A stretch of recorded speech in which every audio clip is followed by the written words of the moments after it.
पाकव्याप्त काश्मीर ताब्यात घेणं एवढंच उद्दिष्ट बाकी आहे।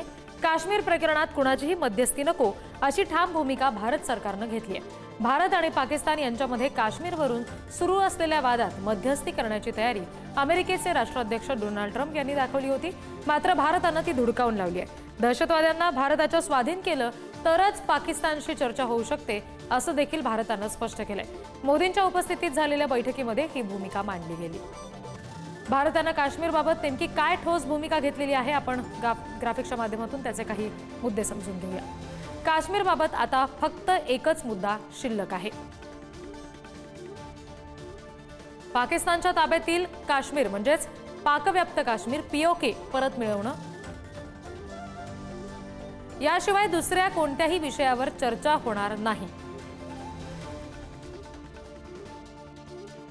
पाकिस्तान दहशतवाद्यांना भारताच्या ताब्यात देणार असेल तरच चर्चा करू शकतो,